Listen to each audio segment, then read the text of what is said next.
ಇಂತಹ ಮುದುಕರಿಗೆ ಸೇನಾಧಿಪತ್ಯವನ್ನು ಕಟ್ಟುವ ಅವಶ್ಯಕತೆ ಉಂಟಾ ಒಡೆಯ ಅಂತ ಕೇಳಿದವನು. ಅಪ್ಪಣೆ ಕೊಟ್ರೆ ಇಂಥವರಿಗೆಲ್ಲ ಅನ್ನ ಹಾಕಿ ಸಾಕುವುದಕ್ಕಿಂತಲೂ ಬಿಲ್ಲಿನಿಂದ ಹೊಡೆದು ಸಾಯಿಸುತ್ತೇನೆನ್ನುವ ಹಾಗೆ ನಾನೇ ಕೌರವನ ಮುಂದೆ ಆಡಿದವನು. ಕುಪಿತರಾದಂತಹ ಭೀಷ್ಮರು ಹೇಳಿದ್ರಲ್ಲ, ನೀನೊಬ್ಬ ಅರ್ಧರಥಿಕ ಎನ್ನುವ ಹಾಗೆ.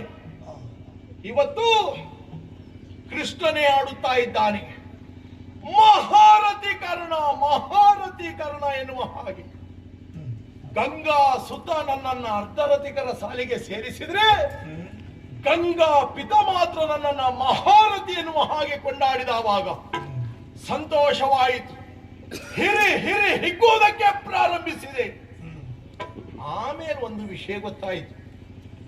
ಕೃಷ್ಣ ನನ್ನನ್ನ ಹೊಗಳಿದ್ದಲ್ಲ, ನನ್ನ ಸಾವಿಗೊಂದು ಹೊಂಡ ತೆಗೆದದ್ದು ಅಂತ ಆಡಿದಲ್ಲ ಅರ್ಜುನ. ಮೂಡಿದಂತಹ ಸೂರ್ಯ ಮುಳುಗುವುದರೊಳಗಾಗಿ ಈ ಕರ್ಣನನ್ನ ನಾನು ಕೊಲ್ಲುತ್ತೇನೆ. ಅದಕ್ಕೆ ಕೃಷ್ಣ ಏನು ಹೇಳಿದ? ಹಿಂದೆ ತ್ರೇತಿಯಲ್ಲಿ ರಾಮಬಾಣಕ್ಕೆ ಹೇಗೆ ಹುಸಿಲ್ಲವೋ ಅದೇ ರೀತಿಯಾಗಿ ನಿನ್ನ ಮಾತು ಸುಳ್ಳಾಗದೇ ಇರಲಿ ಎನ್ನುವ ಹಾಗೆ. ಇಷ್ಟಕ್ಕೆಲ್ಲ ಹೆದರುವುದಲ್ಲ, ಯುದ್ಧವನ್ನ ಮುಂದುವರಿಸಬೇಕಲ್ಲ.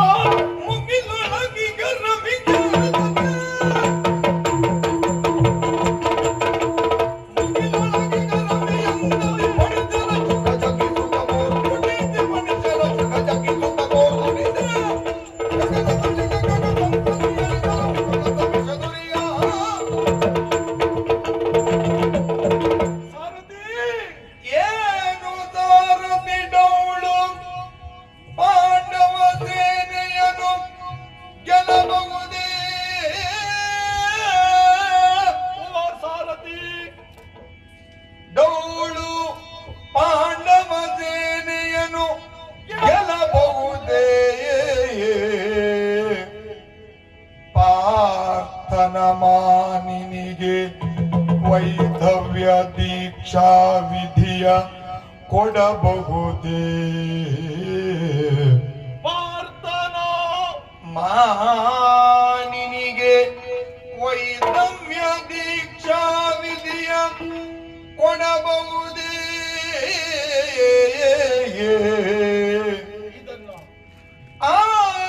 ಆನಲಮ್ಮುವರುಂಡೆ ನಿನಗಿದು ತಾನು ರಾಗವೇ. ಆನಲಮ್ಮುವರುಂಡೆ ನಿನಗಿದು ತಾನು ರಾಗವೇ ಹೇಳನಲು.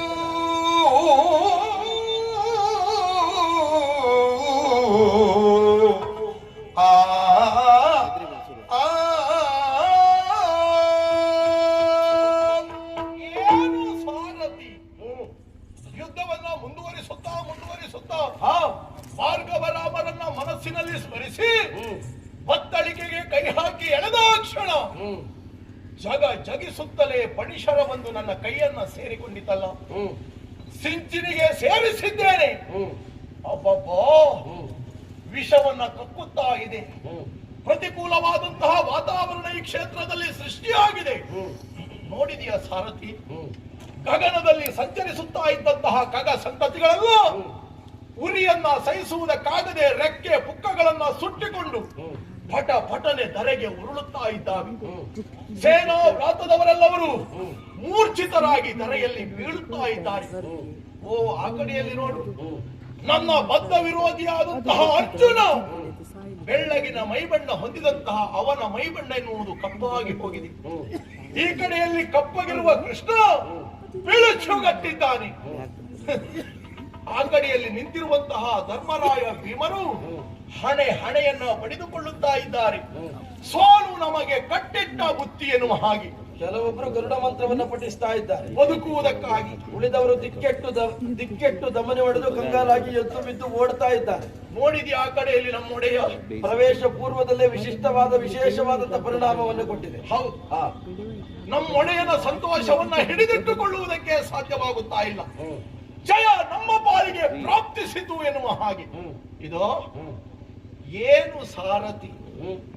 ಈ ಸರಳು ಪಾಂಡವ ಸೇನೆಯನ್ನು ಗೆಲ್ಲಬಹುದೇ? ಎಲ್ಲರನ್ನು ಗೆಲ್ಲಬೇಕು ಅಂತ ಏನೂ ಇಲ್ಲ. ಪಾಂಡವರಲ್ಲಿ ಯಾರಾದರೂ ಒಬ್ಬರನ್ನ ಗೆದ್ದರೆ ಉಳಿದವರು ಸತ್ತ ಹಾಗೆ. ಪಾರ್ಥನ ಮಾನಿನಿಗೆ ವೈದವ್ಯ ದೀಕ್ಷಾ ವಿಧಿಯ ಕೊಡಬಹುದಿತ್ತು. ದ್ರೌಪದಿ ಅಂತ ಹೇಳಲಿಕ್ಕೆ ಆಗುವುದಿಲ್ಲ. ಹಾಗೆ ಹೇಳಿದ್ರೆ ಅರ್ಜುನ ಸತ್ತಲ್ಲಿಗೆ ಉಳಿದ 4 ಇದ್ದಾರೆ, ಅವಳು ವಿಧವೇ ಆಗುವುದಿಲ್ಲ. ಹಾಗಂತ ಒಬ್ಬನಿಗೆ ಮಾನಿನಿ ಅಂತ ಹೇಳಿದ್ರೆ ಅವಳು ಸುಭದ್ರ. ಅವಳ ಹಣೆಯಲ್ಲಿರುವಂತಹ ಸಿಂಧೂರವನ್ನು ಒರೆಸುವುದು ನಮ್ಮ ಉದ್ದೇಶ ಅಲ್ಲ. ಹಾಗಂತ ಪಾರ್ಥನನ್ನ ಕೊಲ್ಲುವುದು ನಮ್ಮ ಉದ್ದೇಶ ಹೌದು ತಾನೆ. ಆನಲಂಬುವರುಂಟೆ. ಈ ಹಿಂದೆ ಭಗದತ್ತನ ವೈಷ್ಣವ ಶರ, ಅಶ್ವತ್ಥಾಮರ ನಾರಾಯಣಾಸ್ತ್ರ ನಿಷ್ಪ್ರಯೋಜನಗೊಂಡ ಹಾಗೆ ಈ ಸರ್ಪಮುಖಿ ಶರವನ್ನ ಯಾರಾದ್ರೂ ತಡೆಯುವಂತಹ ಸಾಮರ್ಥ್ಯ ಹೊಂದಿದವರು ವಿರೋಧಿ ಪಾಳಯದಲ್ಲಿದ್ದಾರೆ. ಇದನ್ನೆಲ್ಲ ಕೇಳಿದ ನೋಡಿದ ನಿನಗೆ ಸಾನು ರಾಗವೇ ಹೇಳಯ್ಯ ಹೇಳು. ಪ್ರಶ್ನೆಗಳು 5. ಏನು ಸಾರಥಿ ಸರಳು, ಪಾಂಡವ ಸೇನೆಯನ್ನು ಗೆಲ್ಲಬಹುದೇ, ಪಾರ್ಥನ ಮಾನಿನಿಗೆ ವೈದವ್ಯ ದೀಕ್ಷೆಯನ್ನು ಕೊಡಬಹುದೇ, ಆನಲಂಬುವರುಂಟೆ, ನಿನಗಿದು ಸಾನು ರಾಗವೇ. ಪ್ರಶ್ನೆಗೆ ಉತ್ತರಿಸುವ ಯೋಗ್ಯತೆ ಶಲ್ಯನಿಗೆ ಉಂಟು ಎನ್ನುವಂತ ಉದ್ದೇಶದಿಂದ ಕೇಳಿದ್ದು ತಾನೆ. ಹೌದೇ ಹೌದು. ಓ ಭಾನುಜಾತ, ಭಾನುಜಾತಕ್ಕೆ ಅಸ್ತ್ರದ ಮಗಿನೆಯ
ಯಾಕದು ಭಾನುಜಾತ ಅಂತ ಕರೆದದ್ದು? ಕಾರಣ ಉಂಟು. ಏನು? ಸೂರ್ಯನಿಗೆ 2 ಮಕ್ಕಳಿದ್ದಾರೆ.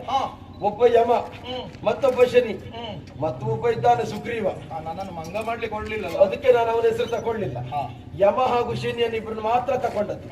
ನೀನು ಇದುವರೆಗೆ ಅವನನ್ನ ಹೇಗೆ ಕಾಡಿದ್ದೀಯೋ ತದ್ರೀತಿಯಲ್ಲಿ ಶನಿಯೋಪಾದಿಯಲ್ಲಿ ಮುಂದೆ ಅವನನ್ನ ಕಾಡಬೇಕು. ಯಮನೋಪಾದಿಯಲ್ಲಿ ಅವನ ಪ್ರಾಣವನ್ನು ಎಳೆದು ಅಂತಕನ ಊರಿಗೆ ಕೊಂಡೊಯ್ಯಬೇಕು. ಹಾಗಾಗಿ ಭಾನುಜಾತ ಅಂತ ಹೇಳಿದ್ದು. ಜಾತವಾನು ಅಂತ ಕರೆದಿದ್ದೇನೆ. ಆರ್ಯಾವರ್ತದಲ್ಲಿ ವಿಶೇಷವಾಗಿ ಶೋಭಾಯಮಾನವಾಗಿ ಶೋಭಿಸುವಂತಹ ಸೂರ್ಯ ಮಂಡಲದಿಂದ ಸೂರ್ಯನ ಒಂದು ಖಂಡವೇ ಧರೆಗಿಳಿದು ಬಂದಿದೆ ಎಂಬಂತೆ ವಿಶೇಷವಾಗಿ ಶೋಭಾಯಮಾನವಾಗಿ ಶೋಭಿಸ್ತಾ ಇದ್ದವನ ರೀತಿಯ ಕೌರವನ ಬದುಕಿಗೆ ವಿಶೇಷವಾದಂತಹ ಸೂರ್ಯನೋಪಾದಿಯಲ್ಲಿ ಬೆಳಕನ್ನು ತಂದುಕೊಳ್ಳುವ ಪ್ರಯತ್ನದಲ್ಲಿದ್ದೀಯ. ಇದುವರೆಗೆ ವಿಶೇಷವಾದಂತಹ ಶರವನ್ನು ಪ್ರಯೋಗಿಸಿದವನೇನಲ್ಲ. ಈ ಶರವನ್ನು ಕಂಡಾಗ ಪ್ರಯೋಗ ಪೂರ್ವದಲ್ಲಿ ಇದು ಕೊಟ್ಟಂತ ಪರಿಣಾಮವನ್ನು ಕಂಡಾಗ ನಾವು ಗೆದ್ದಿದ್ದೇವೆ ಎನ್ನುವ ಭರವಸೆಗೆ ಬಂದದ್ದು ಸುಳ್ಳಲ್ಲ. ಮುದುಡಿಕೊಂಡಿದ್ದಂತ ಕೌರವನ ಮುಖವೆನ್ನುವುದು ಅರಳಿದಂತ ಕಮಲದಂತೆ ಅರಳಿಕೊಂಡಿದೆ. ಸ್ವಲ್ಪ ಗಡಿಬಿಡಿ ಆಯ್ತು ಅಂತ. ಗಡಿಬಿಡಿ ವಸ್ತ್ರದ ಮಹಿಮೆಯ ನೆಲೆಯರಿಯದೆ ಹೂಡಿದೆ. ನೆಲೆ ಅರಿಯದೆ ಹೂಡಿದೆ. ತಿಳಿಬೇಕಾಗಿತ್ತು. ಹೌದು. ಯಾವುದನ್ನ? ಈಗ ಹಿಡಿದದ್ದಲ್ಲ, ಇದಕ್ಕಿಂತ ಮೊದಲು ಪ್ರಯೋಗಿಸಿದ್ದು. ಪಂಚೌರಗಮುಖಿ ಶರವನ್ನು ನೀನು ಬಿಟ್ಟವನಿದ್ದೀಯ. ಅದು ಹೋಗಿ ಪಾರ್ಥನ ಎದೆಗೆ ತಾಕಿ ಹಿಂತಿರುಗಿ ಒಂದು ನಿನ್ನ ಬತ್ತಳಿಕೆಯನ್ನು ಸೇರುವ ಕಾಲಕ್ಕೆ ಕೃಷ್ಣ ಕಂಸನ ಎಂದು ಸೂಚಿಸಿದಾಗ 10 ಬಾಣಗಳನ್ನು ಬಿಟ್ಟು ಮುಕ್ಕಡಿಯನ್ನ ಮಾಡಿಕೊಂಡವನಿದ್ದಾನೆ. ಆ ಬಾಣ ಬಿಡುವ ಕಾಲಕ್ಕೆ ನೆಲ ಎರಿಯದೆ ಬಿಟ್ಟವನೇನಿದ್ದೀಯ. ಮತ್ತೆ ಈ ಬಾಣವನ್ನ ಧನುಸ್ಸಿಗೆ ಹೂಡುವುದರ ಮೂಲಕವಾಗಿ ಈಗ ಇದರ ಪ್ರತಿಕ್ರಿಯೆ ಹೇಗಿರ್ತದೆ ಎನ್ನುವುದನ್ನು ಹೇಳ್ತಾ ಇದ್ದೀಯ. ನಳಿನಾಚನಾಥನ ರಥದೊಳಗಿರುವರ ನಿನ್ನ ಗೆಲ್ಲುವರೇ ಬಿಡುವನೇನೈ. ಗೆಲ್ಲದೆ ಏನಪ್ಪ? ಈಗ ಗುರಿ ತಪ್ಪುವುದಕ್ಕೆ ಸಾಧ್ಯವೇ ಇಲ್ಲ. ಯಾಕೆ? ಸರಿಯಾಗಿ ಪಾರ್ಥನ ಕೊರಳಿಗೆ ನಾನು ಹಿಡಿದಿದ್ದೇನೆ. ಕೊರಳಿಗೆ ಹಿಡಿದ್ರೆ ಏನಾಗ್ತದೆ ಗೊತ್ತಾ? ಏನು? ಕೊರಳಿಗೆ ಗೀಟಿದರೆ ಕೊರಳಿಗೆ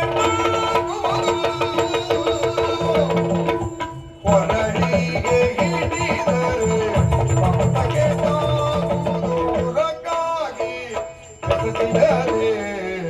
ಪುರಕ್ಕಾಗಿ ಬೆಸಸಿದರೆ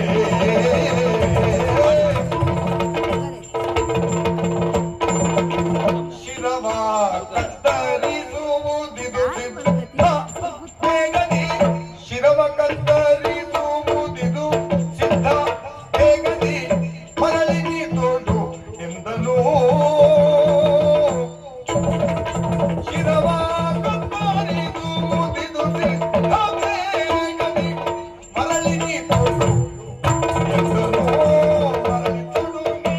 ಅಯ್ಯೋ ಕರ್ಣ ಭೂಪತಿ ಈಗ ನೀನು ಹಿಡಿದ ಶರ ಇವತ್ತು ಬೆಳಿಗ್ಗೆ ನೀನು ಹೇಳಿದ ಇದೇ ಶರದ ವಿಚಾರ ಅಲ್ವಾ? ಹೌದು. ಐರಾವತ ಕುಲ ಪ್ರದೀಪಕವಾದದ್ದು, ಹಾ. ಭಾರ್ಗವರಾಮನಿಂದ ದತ್ತವಾದದ್ದು, ಹೌದು. ಪ್ರತಿನಿತ್ಯ ನಿನ್ನಿಂದ ಅರ್ಚನೆಯನ್ನು ಕೊಳ್ಳುತ್ತಿದ್ದದ್ದು, ಬಲಿ ಕೊಟ್ಟು ಅರ್ಚಿಸುತ್ತಾ ಇದ್ದ. ಮಾಶಾಸನವನ್ನು ಬಲಿಯಾಗಿ ಕೊಡುತ್ತಿದ್ದಂತಹ ಅಸ್ತ್ರ ಭಾರ್ಗವರಾಮರ ಮಗ ಇದೊಂದು ಬಾಣ ಸಾಕು ನಿನ್ನ ಗೆಲುವಿಗೆ ಅಂತ. ಹೌದೌದು. ಬಹುಶಃ ಭಾರ್ಗವರಾಮನಿಂದ ನಿನಗೊಂದು ವರ ಉಂಟಂತೆ. ಮಾತ್ರಾಧಿಪತಿಯ ಸಾರಥ್ಯದಲ್ಲಿ ನಿನಗೆ ಗೆಲುವಾಗ್ತದೆ. ಹೌದು. ಅವರು ಯಾಕೆ ಕೊಟ್ಟರು ಅಂತ ನನಗೆ ಇವತ್ತು ಯೋಚನೆ ಮಾಡುವುದು ನಾನು. ಕರ್ಣನ ಮಾರ್ಗಣಗಳು ಮಾರ್ಗ ತಪ್ಪುವ ಕಾಲಕ್ಕೆ ಮಾದ್ರೇಶನಾದಂತ ನಾನು ಅದಕ್ಕೊಂದು ದಿಗ್ದರ್ಶನವನ್ನು ಮಾಡಬೇಕೆನ್ನುವ ಉದ್ದೇಶದಿಂದ ಬಹುಶಃ ನನ್ನ ಸಾರಥ್ಯ ನಿನಗೆ ಬೇಕು ಅಂತ ಹೇಳಿದ್ರೇನು, ನಿನಗೆ ಹಿಡಿದದ್ದು ಎಲ್ಲಿಗೆ? ಕೊರಳಿಗೆ ಹಿಡಿದರೆ ಮುಕುಟಕ್ಕೆ ತಾಗುವುದು. ಅಯ್ಯ, ಇದು ದ್ವೈರಥ ಯುದ್ಧ. ಆಚೆ ಈಚೆ ರಥವನ್ನು ಓಡಿಸುವುದಕ್ಕಾಗುದಿಲ್ಲ. ರಥವನ್ನು ಒಂದು ತಗ್ಗಿಸಬೇಕು, ಒಂದು ಹಿಗ್ಗಿಸಬೇಕು. ರಥಕ್ಕೆ ಹೊಡೆದದ್ದೇ ಹೋದು ಅಂತಾದ್ರೆ, ಕುದುರೆಗೆ ಹೊಡೆದದ್ದೇ ಹೋದು ಅಂತಾದ್ರೆ ರಥವೆನ್ನುವುದು ಒಂದು ಅಂಗುಲ ಅಡಿ ಹೋಗ್ತದೆ. ಇಲ್ಲ ಕುದುರೆ ಕೆಳೆಯುವ ಹಾಗೆ ಮಾಡಿದ್ರೆ ರಥ ಒಂದು ಅಂಗುಲ ಮೇಲೆ ಹೋಗ್ತದೆ. ಮೇಲೆ ಕೆಳಗೆ ಮಾಡುವ ಸಾಧ್ಯತೆ ಉಂಟು. ಅಲ್ಲಿದ್ದವ ಚಕ್ರಿ ಕಾಲಚಕ್ರದ ಪ್ರಮಾಣವನ್ನು ಅರಿತುಕೊಂಡು ಹೇಗೆ ಚಕ್ರವನ್ನು ಮುನ್ನಡೆಸಬೇಕೆನ್ನುವುದನ್ನ ಸರಿಯಾಗಿ ಅರ್ಥವಿಸಿಕೊಂಡವನಿದ್ದಾನೆ. ನೀನವನ ಕೊರಳಿಗೆ ಹಿಡಿದಂತೆ ಹೋದು ಅಂತಾದ್ರೆ ಮುಕುಟಕ್ಕೆ ಆಗ್ತದೆ. ಭಾರತದ ಮಾನನಿಗೆ ವೈದವ್ಯ ದೀಕ್ಷೆಯನ್ನು ಕೊಡುವುದಕ್ಕೆ ಸಾಧ್ಯ ಇಲ್ಲ. ಆದ್ದರಿಂದ ನೀನು ಅವನ ಉರಕಾಗಿ ಬೆಸಸಬೇಕು. ಬೆಸಸಿದ್ರೆ ಅವನ ರಥವನ್ನು ತಗ್ಗಿಸಿದ್ರೆ ಒಂದು ಕೊರಳಿಗೆ ತಾಗ್ತದೆ, ಆಗ ಭಾರತ ಸಾಯ್ತಾನೆ. ಇಲ್ಲ ರಥವನ್ನು ಹಿಗ್ಗಿಸಿದ್ರೆ ಒಂದು ನಾವಿಗೆ ತಾಗ್ತದೆ, ಆಗಲೂ ಅವ ಸಾಯ್ತಾನೆ. ಆದ್ದರಿಂದ ನಿನ್ನ ಪ್ರತಿಜ್ಞೆ ಈಡೇರಬೇಕು ಅಂತಾದ್ರೆ ಹೂಡಿದಂತ ಅಸ್ತ್ರವನ್ನ ಮರಳಿ ಮತ್ತೆ ನೀನು ಪ್ರಯೋಗಿಸಿ ಗುರಿಯನ್ನ ಬದಲಾಯಿಸಬೇಕು. ಆಗ ಏನು ಸಾರಥಿ ಸರಳು ಅಲ್ಲ, ಈ ಸರಳು ನಿಜವಾಗಿ ಪಾಂಡವ ಸೇನೆಯನ್ನು ಗೆಲ್ಲುವುದಕ್ಕೆ ಸಾಧ್ಯ ಉಂಟು. ಪಾರ್ಥನ ಮಾನಿನಿಗೆ ವೈದವ್ಯ ದೀಕ್ಷೆ ಕೊಡುವುದಕ್ಕೆ ಸಾಧ್ಯ ಉಂಟು. ಪಾರ್ಥನ ಮಾನಿನಿ ಅಂತ ಹೇಳಿದ್ರೆ ದ್ರೌಪದಿಯು ಸುಭದ್ರೆಯ ಮೇಲೆ ನಮಗೆ ಲಕ್ಷ್ಯ ಅಲ್ಲ. ಇನ್ನೊಬ್ಬಳು ರಣಕ್ಷೇತ್ರದಲ್ಲಿ ಜಯಲಕ್ಷ್ಮಿಯನ್ನು ಓಡಿದ್ದಾಳೆ. ಈಗಾಗಲೇ ಪಾರ್ಥನ ಮುಡಿಯನ್ನು ಏರಿ ಕುಳಿತುಕೊಂಡವಳಿದ್ದಾಳೆ. ಈಗ ನೀನು ಪಾರ್ಥನನ್ನು ಕೊಂದೆ ಅಂತಾದ್ರೆ ಪಾರ್ಥನ ಮಾನಿನಿಯಾದಂತಹ ಆ ಜಯಲಕ್ಷ್ಮಿ ವೈದವ್ಯ ದೀಕ್ಷೆಯನ್ನು ಸ್ವೀಕರಿಸ್ತಾಳೋ, ಇಲ್ಲ ಗೆದ್ದಿರುವಂತ ನಿನ್ನ ಮುಡಿಯನ್ನ ಏರಿ ಮತ್ತೆ ನಿತ್ಯ ಸುಮಂಗಲಿಯಾಗಿ ಕಾಲವನ್ನ ಕಳಿತಾಳೋ ಎನ್ನುವುದನ್ನು ನಾವು ನೋಡಬೇಕಾಗಿದೆ. ಹಾಗಾಗಿ ಆನಲಂಬುವರುಂಟೆ ಕೇಳಿದೆ. ನಾನು ಹೇಳಿದ ಹಾಗೆ ನೀನು ಗುರಿಯನ್ನ ಬದಲಾಯಿಸದೆ ಹೋಗುವಂತಾದ್ರೆ ಆನಲಂಬುವರಿಲ್ಲ. ಹಾಗಾಗಿ ನೀನು ಗುರಿಯನ್ನ ಬದಲಾಯಿಸಬೇಕು. ಬದಲಾಯಿಸದಿದ್ದರೆ ನನ್ನದ್ದು ಸಮ್ಮತ ಇಲ್ಲ, ನನಗಿದು ಸಾನುರಾಗವಲ್ಲ. ಆದ್ದರಿಂದ ಗುರಿಯನ್ನ ಬದಲಾಯಿಸು, ಬಾಣವನ್ನು ಪ್ರಯೋಗಿಸು. ಒಂದು ಶರದಂದಾನ, ಒಂದು ಶರದಂಧಾನ, ನಾಲಿಗೆಯೊಂದು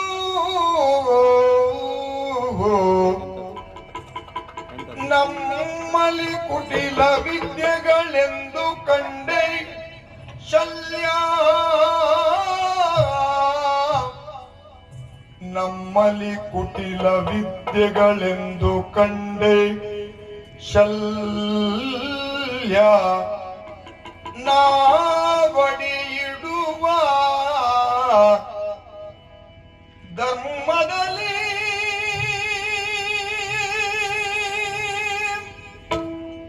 ಆ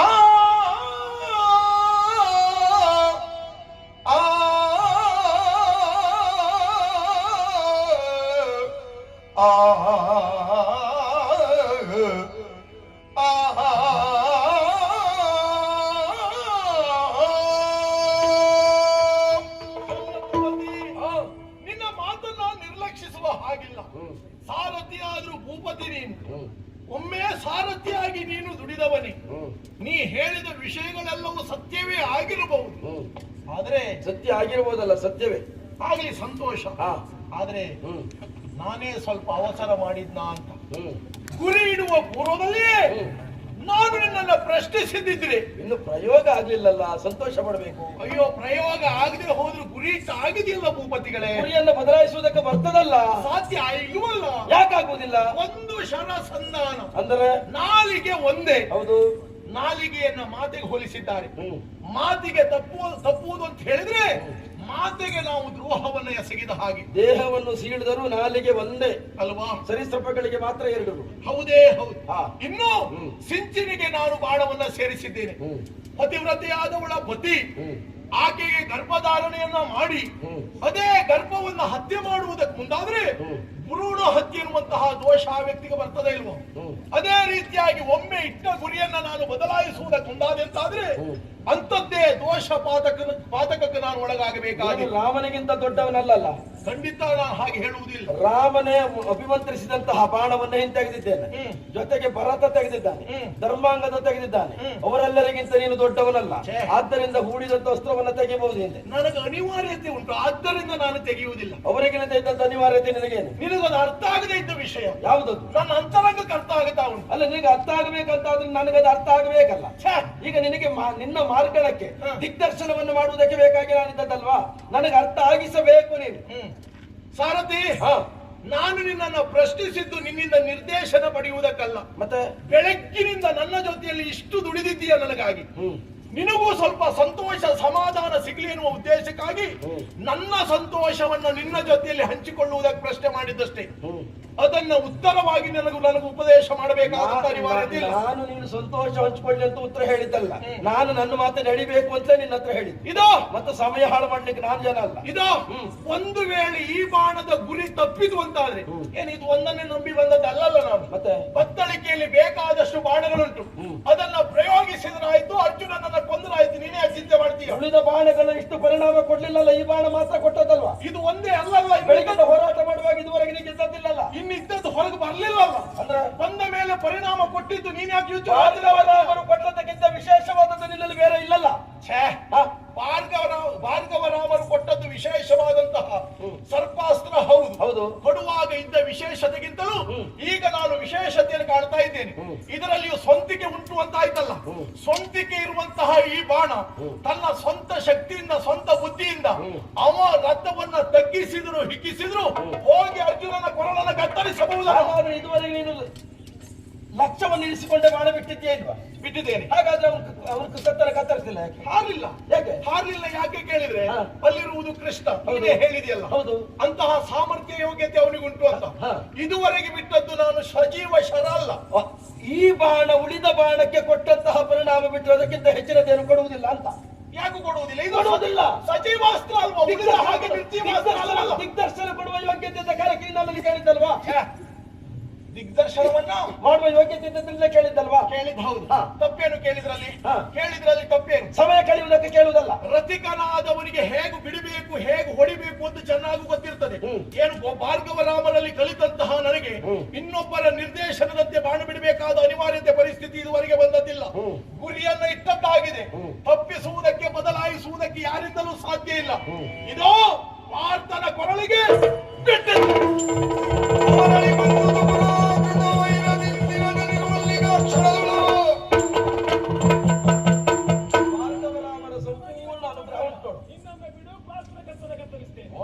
ಯಾರಂತೆ ಇಷ್ಟು ಚುರುಕಿನಲ್ಲಿ ಹೇಳುವವರು ಬೇರೆ ಯಾರಾದ್ರೂ ಇದ್ದಾರ?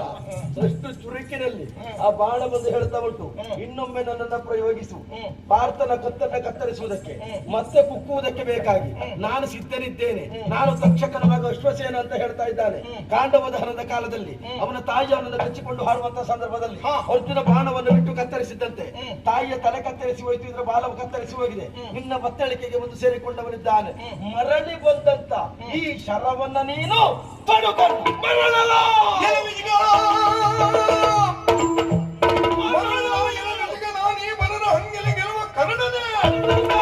ಅನಿಗೆ ಮೈನೆಯು ನೀನು ನಿನ್ನನ್ನು ತೊಡುವುದಿಲ್ಲ.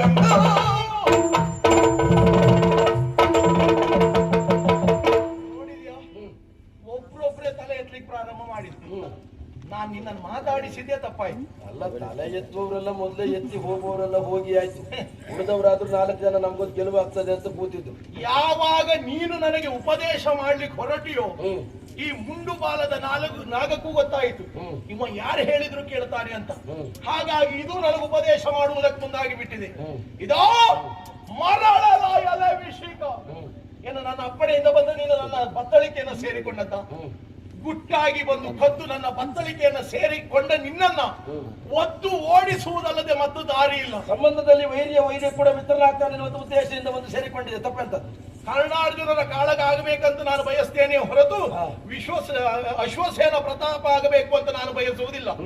ಮುಂಡು ಬಾಲದ ನಾಗ ಇದು ಏನು ನನ್ನ ಪ್ರಯೋಜನಕ್ಕೆ ಬಂದದ್ದ? ಅದರ ಹಗೆಯನ್ನ ತೀರಿಸಿಕೊಳ್ಳುವುದಕ್ಕಾಗಿ ಅದು ಬಂದದ್ದು. ಕಂಡ ನಾಗಗಳೆಲ್ಲ ಬಂದು ನನ್ನ ಬತ್ತಳಿಕೆಯನ್ನ ಸೇರಿಕೊಳ್ಳುವುದಕ್ಕೆ, ಬತ್ತಳಿಕೆಯನ್ನು ಹುತ್ತ ಅಲ್ಲ ಏ ವಿಷಿಕವೇ ಒಂದು ನಾಗಕ್ಕಲ್ಲ ನಿನಗೆ ಬಾಲ ಉಂಟಾನ ಏನು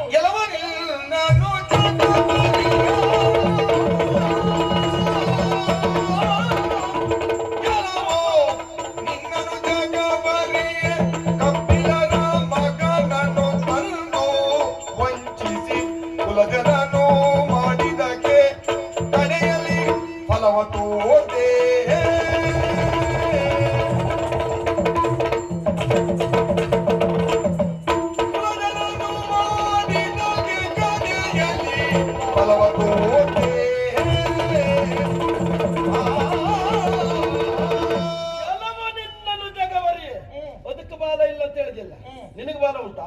ಏನು ನಿನಗೆ ಬಾಲ ಉಂಟಾ? ಬಾಲ ಹೇಳಲಿಕ್ಕೆ ನಾವು ಮಂಗಗಳ? ನಿನಗೆ ಕುಲ ಉಂಟಾ ಕೇಳಿದ್ದು? ಬಾಲವೆಂದರೆ ವ್ಯಕ್ತಿಯೊಬ್ಬರ ಕುಲ, ಅದು ನಿನಗುಂಟಾ? ಎಲ್ಲವೂ ನಿನ್ನನ್ನು ಜಗವರಿಯೇ ಲೋಕದ ಜನರು ನಿನಗೆ ಕುಲ ಯಾವುದು? ನೀನೊಬ್ಬ ಜಾತಿಹೀನ ಎನ್ನುವುದಾಗಿ ವಿದ್ಯಾ ಪರೀಕ್ಷಾ ರಂಗದಲ್ಲಿ ನಿನ್ನನ್ನು ಪ್ರತಿಯೊಬ್ಬರು ಕೇಳಿಸಿದ ಕಾಲಕ್ಕೆ ನೀನೇ ಉಳಿದವರಲ್ಲಿ ಕೇಳಿದ್ದೀಯ. ಜಾತಿಹೀನನವನಿಗೆ ಜ್ಯೋತಿತಾಹೀನವೆನ್ನುವುದಾಗಿ ಅವತ್ತು ಕಂಡವರು ಮುಂದೆ ಅಂಗಲಾಚುವ ಕಾಲಕ್ಕೆ ನಿನ್ನನ್ನು ಕರೆದುಕೊಂಡು ಹೋಗಿ ನಿನ್ನ ಕುಲ ಯಾವುದು ಗೊತ್ತಾ? ಕೌರವ ಎನ್ನುವುದೇ ನಿನ್ನ ಕುಲ. ಕರ್ಣನ ಕುಲವೇ ಕೌರವ ಎನ್ನುವಂತ ಕುಲ. ಅವತ್ತು ನಿನ್ನ ಕರೆದುಕೊಂಡು ಹೋಗಿ ಅಂಗರಾಜ್ಯದ ಅಧಿಕಾರವನ್ನು ಕೊಟ್ಟು ನಿನ್ನನ್ನೊಂದು ನಾಯಕರನ್ನಾಗಿ ಮಾಡಿದ್ದಕ್ಕೆ ಬೇಕಾಗಿ ಸರಿಯಾಗಿ ಉಪಕಾರವನ್ನ ಮಾಡಿದೆ. ನಿನ್ನಂತವರನ್ನ ಈ ಭೂಮಿ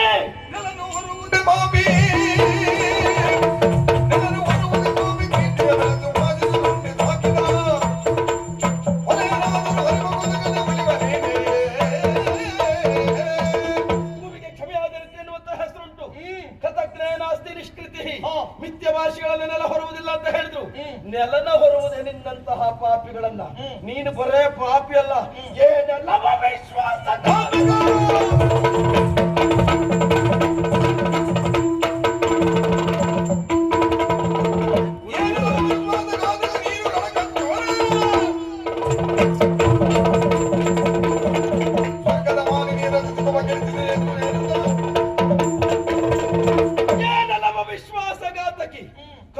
ಕೌರವನ ಮಡದಿಯಾದಂತ ಭಾನುಮತಿಯೊಂದಿಗೆ ಪಗಡೆಯಾಡುವ ಕಾಲಕ್ಕೆ ಅವಳ ಸರಕ್ಕೆ ಕೈ ಇದ್ದು ಕೈ ಕಿನಿ ಎಳೆದ ಕಾಲಕ್ಕೆ ಸರ ಹರಿದು ಹೋದಾಗ ಒಂದು ನಿನ್ನನ್ನು ಗದರಿಸಲಿಲ್ಲ, ಮುಸ್ತುವಾರಿಸಿಕೊಡ್ಲೆ ಕಾರಣ.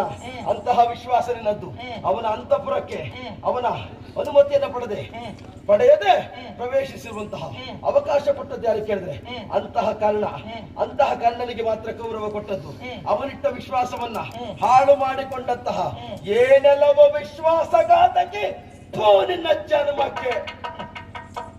ನಿನಗೆ ಎಷ್ಟು ಸಮಾಧಾನ ಆಗ್ತದೋ ಅಷ್ಟೂ ನೀನು ಹೇಳಬಹುದು. ನನಗೆ ಸಮಾಧಾನ ಆದ್ರೂ ನೀನು ಸರಿಯಾಗುದಿಲ್ಲ. ಯಾಕೆಂದ್ರೆ ಬೆಳಗಿನಿಂದಲೂ ನೀನು ಹೇಳುವುದೇನೋ ನನಗೆ ಕಡಿಮೆ ಮಾಡ್ಲಿಲ್ಲ.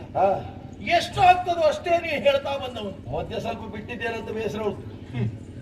ಏನೆಲ್ಲವೋ ವಿಶ್ವಾಸಘಾತುಕಿ ಅಂತ ಹೇಳಿದೆಯಲ್ಲ, ನಾನು ವಿಶ್ವಾಸಘಾತುಕಿ ಅಲ್ವೋ? ಮತ್ತೆ ನಾನಿಟ್ಟ ವಿಶ್ವಾಸವೇ ನನ್ನನ್ನು ಘಾತಿಸುತ್ತಾ ಇದೆ. ಅಂದ್ರೆ ನೆಲನ ಹೊರುವುದೇ ಪಾಪಿ ನಿನ್ನನ್ನ ಅಂತ ಕೇಳಿದೆಯಲ್ಲ, ತೊಂದರೆ ಇಲ್ವೋ? ಹೆತ್ತ ತಾಯಿಯೇ ನಿನ್ನ ಹೊರಲಿಲ್ಲ, ನೆಲ ಹೊರುವುದೇ?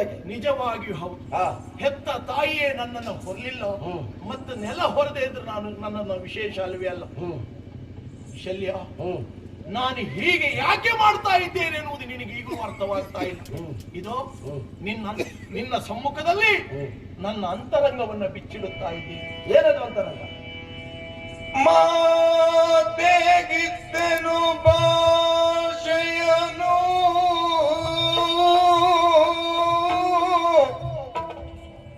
ಮಾತೆಗಿದ್ದೆನು ಭಾಷೆಯನು ತವ ಜಾತರೊಳಗೈವರನು ರಣದಲ್ಲಿ ಕಾದಿಸದೆನ ಕಾಯ್ವೆನೆಂಬ ಮಾತಿಗೋ ಸುಗವೇ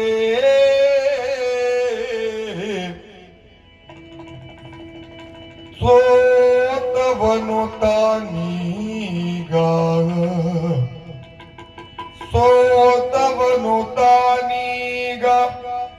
ಪಾರ್ಥನ ಕಾದಿಗೊಪ್ಪಿಸಿ ಕಳೆವೆ ತನುವನು ಭೀತಿ ಬೇರಿಲ್ಲೆನಲು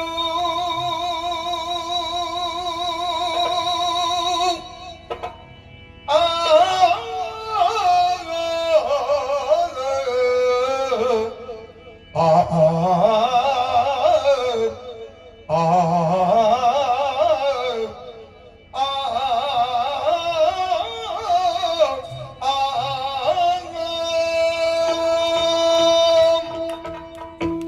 ಶಲ್ಯ, ಈ ಪ್ರಪಂಚದಲ್ಲಿ ಒಬ್ಬರಿಗೆ ಒಬ್ಬಳು ತಾಯಿ ಆದ್ರೆ ದುರ್ದೈವಿಯಾದಂತಹ ಈ ಕರ್ಣನಿಗೆ 3 ಮಂದಿ ತಾಯಿಯಂದಿರು. 3 ಮಂದಿ. ಒಬ್ಳು ಹೆತ್ತವಳು, ಹಾ. ಮತ್ತೊಬ್ಳು ಸಾಯದಂತೆ ಸಂರಕ್ಷಿಸಿದವಳು, ಇನ್ನೊಬ್ಬಳು ನನ್ನನ್ನ ಸಾಕಿ ಬೆಳೆಸಿದವಳು. ನನ್ನ ಬದುಕಿನ ಸತ್ಯಾಂಶವನ್ನ ನಾನು ತಿಳಿದದ್ದನ್ನ ನಿನ್ನಲ್ಲಿ ಮನಬಿಚ್ಚಿ ಹೇಳುವುದಕ್ಕೆ ನಾನು ಸಿದ್ಧನಿದ್ದೇನೆ ಶಲ್ಯ ಭೂಪತಿ. ಸಂಧಾನಕ್ಕಾಗಿ ಕೃಷ್ಣ ಬಂದಾವಾಗ ಸಂಧಾನದ ವಿಫಲ ಪ್ರಯತ್ನ ನಡೆಯಿತು. ರಣವೀಳ್ಯವನ್ನ ಪಡೆದು ರಥವನ್ನ ಏರಿ ಕೃಷ್ಣ ಸಾಗುತ್ತಾ ಇದ್ದ ಆ ಕಾಲಕ್ಕೆ ಭೀಷ್ಮ, ದ್ರೋಣ, ಕೃಪರು ಮೊದಲಾದವರೇ ಕೃಷ್ಣನ ರಥವನ್ನ ಹಿಂಬಾಲಿಸಿಕೊಂಡು ಹೋದರು. ನಾನು ಅವರ ಜೊತೆಯಲ್ಲಿ ಸಾಗಿದೆ. ಅನತಿ ದೂರ ಸಾಗುತ್ತಾ ಇದ್ದ ಹಾಗೆ ಉಳಿದವರನ್ನೆಲ್ಲ ಹಸ್ತಿನಾವತಿಗೆ ಮರಳಿಸಿದ. ನನ್ನನ್ನ ಮಾತ್ರ ಆ ಕೃಷ್ಣ ಕಣ್ಣ ಸನ್ನೆಯಿಂದ ಬಳಿಗೆ ಕರೆದ. ಹೋದವಾಗ ಹೇಳಿದ, ನೀನ್ಯಾಕೆ ನಡೆದುಕೊಂಡೇ ಬರ್ತಾ ಇದೀಯ ಕರ್ಣ? ಬಾರೆನ್ನ ಮೈದುನನೆ, ಬಾರೆನ್ನ ತೊಡೆಯ ಸೋಂಕಿನಲ್ಲಿ ಕುಳಿತುಕೋ ಎನ್ನುವ ಹಾಗೆ. ಆಶ್ಚರ್ಯವಾಯಿತು. ಕೃಷ್ಣನಲ್ಲಿ ಕೇಳಿದೆ, ರಾಜ ಹಂಸದ ಬಳಿಯಲ್ಲಿ ಹಾಗೆ ಬಂದು ಕುಳಿತುಕೊಳ್ಳಬಹುದೇ ಎನ್ನುವ ಹಾಗೆ. ನಾನೊಬ್ಬ ಸೂತ ಸುತನಲ್ವೇ ನಿನ್ನ ಸನಿಯ ಕುಳಿತುಕೊಳ್ಳುವ ಆ ಒಂದು ಯೋಗ್ಯತೆ ನನಗುಂಟೇ ಕೃಷ್ಣ ಅಂತ ಕೇಳಿದವಾಗ ನನ್ನ ಹುಟ್ಟಿನ ಗುಟ್ಟನ್ನ ಸ್ಪಷ್ಟೀಕರಿಸಿದ ಶಲ್ಯ. ಅಂದ್ರೆ ನೀನೊಬ್ಬ ಸೂತ ಸುತನಲ್ಲ, ನೀನೊಬ್ಬ ಸೂರ್ಯ ಸುತ ಎನ್ನುವ ಹಾಗೆ ಎಚ್ಚರಿಸಿದ, ಆಡಿದ. ಹೇಗಂತೆ? ಪಾಂಡವರೈವರ ತಾಯಿ ಕುಂತಿ ನಿನ್ನ ತಾಯಿ ಎನ್ನುವ ಹಾಗೆ ಹೇಳಿದ. ಓಹೋ. ಪಾಂಡವರಿಗೆ ನಾನು ಹಿರಿಯವನಂತೆ, ಕುಂತಿ ಹಡೆದಂತಹ ಹಿರಿಯ ಮಗನಂತೆ. ಅದಾದ ಕೆಲವೇ ದಿವಸದ ಬಳಿಕ ಭಗವಾನ್ ಭಾಸ್ಕರನಿಗೆ ಅರ್ಘ್ಯ ಜಲವನ್ನ ಸಮರ್ಪಿಸುತ್ತಾ ಇದ್ದಂತ ಆ ಕಾಲಕ್ಕೆ ಯಾರೋ ಹಿಂಗಡೆಯಿಂದ ಬಂದು ಮಗನೇ ಮಗನೇ ಎನ್ನುವ ಹಾಗೆ ಕೂಗಿ ಕರೆದ ಹಾಗಾಯ್ತು. ತಾಯಿಯ ಮಮಕಾರದಿಂದ ದೂರವಾದಂತಹ, ತಾಯಿಯ ವಾತ್ಸಲ್ಯದಿಂದ ದೂರವಾದಂತಹ ನನಗೆ ಮಗನೇ ಎನ್ನುವಂತಹ ಶಬ್ದ ಎಲ್ಲವನ್ನ ಮರೆಸುವ ಹಾಗೆ ಮಾಡಿತು. ಕೌರವ ನನ್ನ ಮಿತ್ರ ಎನ್ನುವುದನ್ನು ಆ ಕ್ಷಣಕ್ಕೆ ಮರೆತು ಬಿಟ್ಟೆ. ಪಾಂಡವರು ನನ್ನ ವಿರೋಧಿ ಎನ್ನುವುದನ್ನು ನಾನು ಮರೆತು ಬಿಟ್ಟೆ. ಅರ್ಜುನ ನನ್ನ ಕೈಯಿಂದ ಸಾಯಬೇಕಾದವನು ಎನ್ನುವುದನ್ನು ಆ ಕ್ಷಣಕ್ಕೆ ನಾನು ಮರೆತು ಬಿಟ್ಟೆ. ತಾಯಿಯಲ್ಲಿ ಕೇಳಿದೆ, ಅಮ್ಮ ಏನಾಗಬೇಕು ನನ್ನಿಂದ ಎನ್ನುವ ಹಾಗೆ. ಆಗ ತಾಯಿ ಆಡಿದಂತಹ ಮಾತು, ತೊಟ್ಟಂಬ ನೀ ತೊಡದಿರು, ಪಾಂಡವರೈವರನ್ನು ನೀನು ನೋಯಿಸಬೇಡ ಎನ್ನುವ ಹಾಗೆ. ತಾಯಿಗೆ ಮಾತು ಕೊಡುವ ಮೊದಲು ಯಾರು ಬಂದು ನಿನಗೆ ಹೇಳಲಿಲ್ವಾ ತಾಯಿಗೆ ಮಾತು ಕೊಡಬೇಡ ಅಂತ? ಹೇಳಿದ್ರು. ನನ್ನ ಅಪ್ಪನೇ ಬಂದು ಹೇಳಿದ್ದ ಸೂರ್ಯದೇವ. ಇದು ಅರ್ಘ್ಯ ಜಲವನ್ನ ಸಮರ್ಪಿಸುತ್ತಾ ಇದ್ದ ಆ ಕಾಲಕ್ಕೆ ಯಾರು ಏನೇ ಬಂದು ಕೇಳಿದ್ರು ದಾನವಾಗಿ ಕೊಡುವುದು ಈ ಕರ್ಣನ ಸ್ವಭಾವ ಎನ್ನುವುದು ನಿನಗೂ ಗೊತ್ತಿಲ್ಲವೇನು? ಆಯ್ತಮ್ಮ, ತೊಟ್ಟಮ್ಮನ ತೊಡಲಾರೆ ಅಂತ ಹೇಳಿದೆ. ಹಿಂದೊಂದು ಕಾಲದಲ್ಲಿ ರಾಮ ಬಿಟ್ಟಂತಹ ಬಾಣ ಎನ್ನುವುದು ವಿರೋಧಿಗಳನ್ನ ಕೊಂದು ಪಾತಾಳ ಗಂಗೆಯಲ್ಲಿ ಬಿಂದು ಬತ್ತಳಿಕೆಗೆ ಬಂದು ಮುಂದೇನಾಜ್ಞೆ ಎನ್ನುವ ಹಾಗೆ ಕೇಳ್ತಾ ಇತ್ತಂತೆ. ಅಂತಹ ಪರಿಸ್ಥಿತಿಯ ಪ್ರಸಂಗ ಈ ಕಾಲದಲ್ಲಿ ಬರ್ಲಿಕ್ಕಿಲ್ಲ ಅಂತ ನಾನು ಯೋಚನೆ ಮಾಡಿದ್ದೆ. ಭಾರತ ಯುದ್ಧದನ್ನ ಕೇಳುವುದಕ್ಕೆ ಅವಳು ಪಾಂಡವರ ತಾಯಿ. ನನಗೆ ಆ ಕ್ಷಣಕ್ಕೆ ಅರ್ಥವೂ ಆಗಲಿಲ್ಲ. ಪಾಂಡವರೈವರನ್ನ ನೋಯಿಸಬೇಡ ಅಂತ ಹೇಳಿದವಾಗ ನಾನು ಆಡಿದಂತಹ ಮಾತು ಇಷ್ಟೇ, ಈ ಪ್ರಪಂಚದಲ್ಲಿ ಒಂದೋ ಅರ್ಜುನ ಬದುಕಬೇಕು, ಅಲ್ಲ ಈ ಕರ್ಣನ ಬದುಕಬೇಕು. ಅರ್ಜುನ ಸತ್ತ ಅಂತಾದ್ರೆ ಅರ್ಜುನನ ಬದಲಿಗೆ ನಾನು ನಿಮ್ಮ ಮಗನಾಗಿ ಬರ್ತೀನಿ. ಪಾಂಡವರೈವರು ಎನ್ನುವಂತಹ ಪ್ರತೀತಿ ಹಾಗೆ ಉಳಿಯುತ್ತದೆ. ನಾನು ಸತ್ತರೆ ಅರ್ಜುನ ನಿನ್ನ ಮಗನಾಗಿ ಹಾಗೆಯೇ ಉಳಿತಾನೆನ್ನುವ ಹಾಗೆ ಹೇಳಿ ಆ ತಾಯಿಯನ್ನ ಕಳುಹಿಸಿಕೊಟ್ಟೆ. ಕೊಟ್ಟ ಮಾತಿ ಗೋಸುಗ ನಾನೀಗ ಸೋತವನು ಶಲ್ಯ. ಆದರೂ ಒಂದು ವಿಶ್ವಾಸ ಉಂಟು, ಉಪ್ಪನ್ನವನ್ನ ಉಂಡದ್ದಕ್ಕಾಗಿ ನನ್ನೊಡೆಯನಾಗಿರುವಂತಹ ಕೌರವೇಶ್ವರ ನನ್ನ ಮೇಲೆ ವಿಶ್ವಾಸವನ್ನ ಇರಿಸಿದ್ದಕ್ಕಾಗಿ ನನ್ನ ದೇಹದಲ್ಲಿ ಎಲ್ಲಿಯವರೆಗೆ ಪ್ರಾಣದ ಪಕ್ಷಿ ಇರುತ್ತದೋ ಅಲ್ಲಿಯವರೆಗೆ ಒಡೆಯನಿಗಾಗಿ ಹೋರಾಡ್ತೇನೆ. ಪಾರ್ಥನನ್ನ ಒಂದೋ ಕೊಲ್ಲುತ್ತೇನೆ, ಆಗದೆ ಹೋದರೆ ನನ್ನೊಡೆನಿಗಾಗಿ ಸಾಯುತ್ತೇನೆ ಎನ್ನುವ ಹಾಗೆ ರೋಚಕ ಹೃದಯ ವಿದ್ರಾವಕವಾಗುವಂತಹ ಕತೆ. ನಿನಗೇನಿಸ್ತೋ ಗೊತ್ತಿಲ್ಲ. ಪಾಪ ಕೇಳಿದವರಿಗೆ ಕಣ್ಣಲ್ಲೇ ನೀರು ಬರಬೇಕು. ನನಗೆ ನಿನ್ನನ್ನು ಕಂಡ್ರೆ ಪಾಪ ಅನಿಸುವುದಲ್ಲ. ಅಮ್ಮಪ್ಪ ಇದ್ದಾರಲ್ಲ ಪಾಪಿ ಕೌರವ, ಅವ ನಿಜವಾಗಿ ಪಾಪದವ. ನಂಬಿ ಹಿಡಿದರೆ ನದಿಯ ಮಗ ಹಾಗೆ ಎಂಬಿಗಿತ್ತನು ಕಾಯವನು. ನಂಬಿ ಹಿಡಿದರೆ ನದಿಯ ಮಗ ಹಾಗೆ ಎಂಬಿಗಿತ್ತನು ಕಾಯವನು. ಸುತನೆಂಬನೆವನಲ್ಲಿ ತನುವ ಬಿಸುಟನು ಗರಡಿಯಾಚಾರ್ಯ. ಸುತನೆಂಬನೆವನದಲ್ಲಿ ತನುವ ಬಿಸುಟನು ಗರಡಿಯಾಚಾರ್ಯ. ಅಂಬು ಬೆಸನವ ಬೇಡಿದರೆ ಅಂಬು ಬೆಸನವ ಬೇಡಿದರೆ ತೊಡೆನೆಂಬ ಛಲ ನಿನಗಾಯ್ತು. ಮೂವರ ನಂಬಿ ಕೌರವ ಕೆಟ್ಟ. ಮೂವರ ನಂಬಿ ಕೌರವ ಕೆಟ್ಟ ನಕಟಕಟೆಂದನ ಶಲ್ಯ.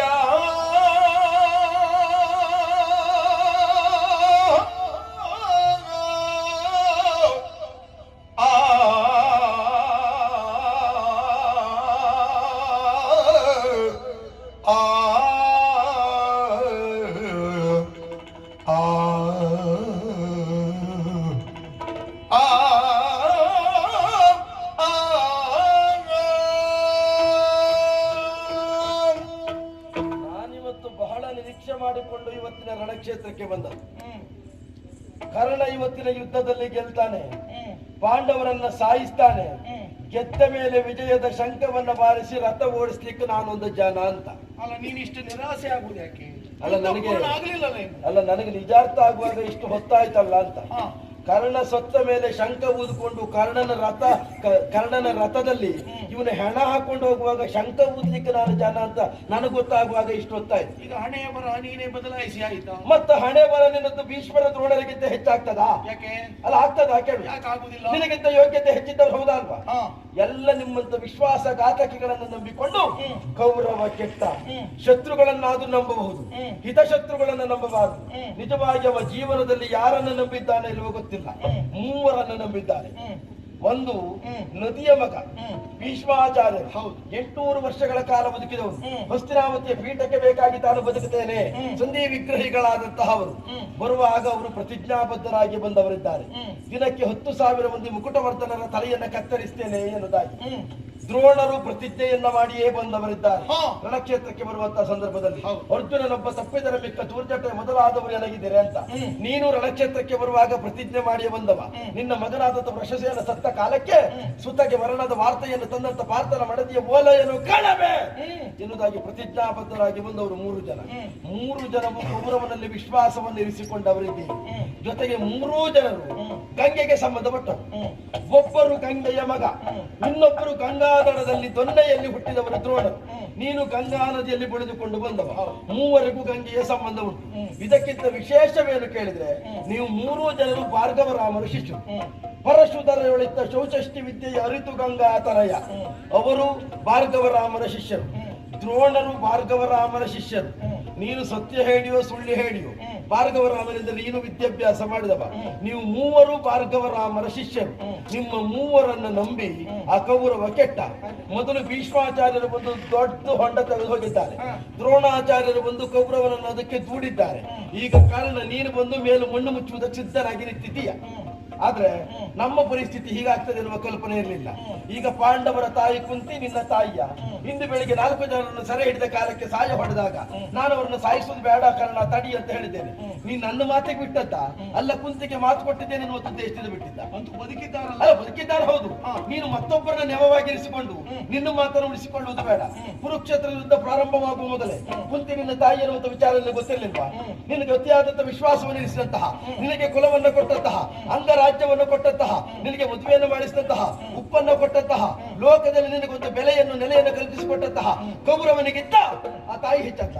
ನಾನು ಕೌರವನಿಗಾಗಿ ಹೋರಾಟ ಮಾಡುವುದಿಲ್ಲ ಅಂತ ಹೇಳಿದ್ದೇನಾ? ಮಾತು ಕೊಟ್ಟುವುದಕ್ಕೆ ಮಾತು ಕೊಟ್ಟಿದ್ದೇನೆ, ಕೇಳಿದ ಮಾತನ್ನು ಕೊಟ್ಟಿದ್ದೇನೆ. ನೀನು ಕೌರವನಿಗೆ ತೊಡುವುದಿಲ್ಲ ಅಂತ ಹೇಳಿದ್ದೇನೆ ಬಿಟ್ಟರೆ ಬೇರೆಂಬ ತೊಡುವುದಿಲ್ಲ ಅಂತ ಹೇಳಿದ್ದೇನಾ? ನೀನು ಕೌರವನೊಂದಿಗೆ ವಿಶ್ವಾಸದಿಂದ ಇದೆಯಾ? ಹೌದಲ್ವಾ? ಹೋಗಿ ಕೌರವನಲ್ಲಿ ಹೇಳ್ತೀಯಾ ನಾನು ಕುಂತಿಗೆ ಮಾತನ್ನು ಕೊಟ್ಟಿದ್ದೇನೆ, ಕುಂತಿ ನನ್ನ ತಾಯಿ ಇದ್ದಾಳೆ, ಹೋರಾಟ ಮಾಡುವಂತ ಸಂದರ್ಭದಲ್ಲಿ ಇದೊಂದು ನಿಬಂಧನೆ ಉಂಟು ನನಗೆ ಅಂತ ಹೇಳ್ತೀಯಾ? ಹೇಳುವ ಅನಿವಾರ್ಯತೆ ಇಲ್ಲ. ಯಾಕಾಗಿ? ಯಾಕೆ? ನಾನು ಮನೆಯಲ್ಲಿ ಕುತ್ಕೊಳ್ಳಿಲ್ಲ, ಯುದ್ಧಕ್ಕೆ ಬಂದಿದ್ದೇನೆ ಒಡೆಯನಿಗಾಗಿ. ಯುದ್ಧಕ್ಕೆ ಬಂದದ್ದು ನೀನು ನೆಪಕ್ಕಾಗಿ ಅಂತ ನಾನು ಹೇಳುವುದಕ್ಕೆ ಮುಂದಾಗ್ತೇನೆ. ನಿಮ್ಮದು ಕೂಟ ಪಾಂಡವರಲ್ಲಿ, ಕೂಟ ಕೌರವರಲ್ಲಿ ಇಲ್ಲಿದ್ದುಕೊಂಡು ಅಲ್ಲಿವರೆಗೆ ಸಹಾಯ ಮಾಡುವುದಕ್ಕಾಗಿ ಬಂದವರು ನೀವಿದ್ದೀರಿ.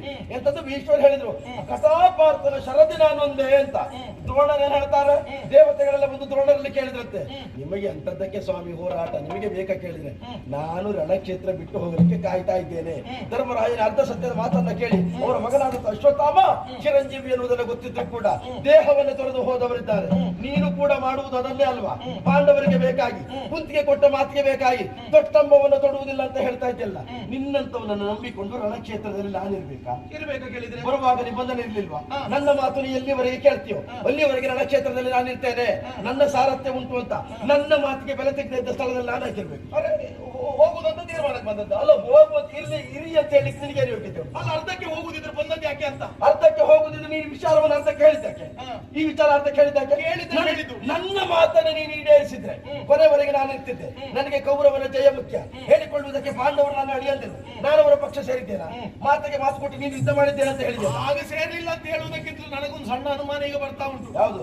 ಆವತ್ತು ಕೃಷ್ಣನಲ್ಲಿ ಒಪ್ಪಂದ ಮಾಡಿಕೊಂಡು ಮತ್ತೊಮ್ಮೆ ಧರ್ಮರಾಯನನ್ನು ಕಂಡು ಬಂದಿ ಅಂತಲ್ಲ? ಹೌದು. ಹೋದವ ಏನ್ ಮಾತಾಡಿ ಬಂದಿದ್ದೀಯೋ ಯಾರಿಗೂ ಗೊತ್ತು? ಅಲ್ಲ, ಹೋದವ ನಾನು ಮಾತಾಡಿ ಬಂದ್ರೆ ನಾನು ಇಷ್ಟೊತ್ತಿನವರೆಗೆ ನಿನ್ನ ರಥ ತಕೊಂಡು ಹೋಗಿ ವಿರೋಧಿಗಳ ಎದುರಿಗೆ ಬಿಟ್ಟು ನೀನು ಸಾಯಿಗೆ ಅಂತ ಮಾಡಿದ್ದೇನೆ. ನೀನು ಬೆಳಗ್ಗಿನಿಂದ ನನ್ನನ್ನು ಸಾಯಿಸ್ತಾ ಇದ್ದವನು. ನಿನ್ನ ಒಂದೊಂದು ಮಾತುಗಳು ನಾನು ಸಾಯುವ ಹಾಗೆ ಮಾಡಿದೆ, ಅದು ಗೊತ್ತುಂಟಾ? ನಿನ್ನ ಹೆಣ ಯಾವತ್ತೋ ಬಿದ್ದಿದೆ. ಯಾವತ್ತು ಕುಂತಿಗೆ ನೀನು ಮಾತು ಕೊಟ್ಟಿಯೋ ಅವತ್ತೇ ಕರ್ಣನ ಹೆಣ ಬಿದ್ದಿದೆ. ಮೂವರ ನಂಬಿ ನನ್ನನ್ನು ಸೇರಿಸಬೇಡ, ನಿನ್ನನ್ನೇ ನೀ ಸೇರಿಸಿಕೋ. ನನ್ನನ್ನು ಸೇರಿಸ್ಕೊಳ್ಬೇಕು. ಕರ್ಣ ಅಲ್ಲ, ನನ್ನ ನಂಬಲಿಲ್ಲ, ನನ್ನ ನಂಬಲಿಲ್ಲ. ಎಲ್ಲರಿಗೂ ಸೇನಾಧಿಪತಿ ಪೀಠ ಕೊಡುವ ಕಾಲಕ್ಕೆ ಹೇಳಿರೈ ಮಾತ್ರ ಮುಖ್ಯರು. ಪೀಠ ಯಾರಿಗೆ ಕೊಡುವುದು? ನೀವು ತಕೊಳ್ಳಿ ಅಂತ ನನಗೆ ಹೇಳಿಲ್ಲ. ಮೊದಲು ಭೀಷ್ಮರಿಗಾಯ್ತು, ಆಮೇಲೆ ದ್ರೋಣಿಗಾಯ್ತು, ಈಗ ನಿನಗಾಯ್ತು. ನನಗೆ ಪೀಠ ಕೊಡ್ತಾನೆ. ಕೊಡ್ಬೇಕಿದ್ರೆ ನೀನು ಸಾಯ್ಬೇಕು. ನೋಡು, ನಾನು ಸಾಯುವುದೇ ನಿನ್ನ ತಲೆಯಲ್ಲಿ ಉಂಟೆ ಬಿಟ್ಟರೆ ಅರ್ಜುನ ಸಾಯುವುದೇ ನಿನ್ನ ತಲೆಯಲ್ಲಿ. ನೀ ಸತ್ತು ಮಾತ್ರಿ ಸಾಕಿದವರು. ಹೌದು, ನೀನ್ ಸತ್ರು ಒಡ್ಡಿಲ್ಲ ನನಗೆ. ಕೌರವನಿಗೆ ಜಯ ಆಗಬೇಕು.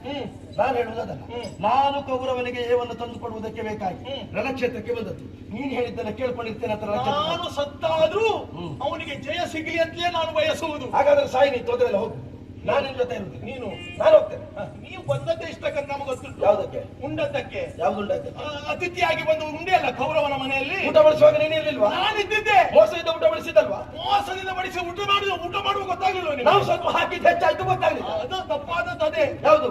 ಧರ್ಮಕ್ಕೆ ಸಿಕ್ಕಿದಂತ ಹಾಕುವುದಲ್ಲ, ಸ್ವಲ್ಪ ಸ್ವಯ ಇರಬೇಕು. ಏನು ಧರ್ಮಕ್ಕೆ ಸಿಕ್ಕಿದ್ರೆ ನೀ ಬಿಡ್ತೀಯಾ?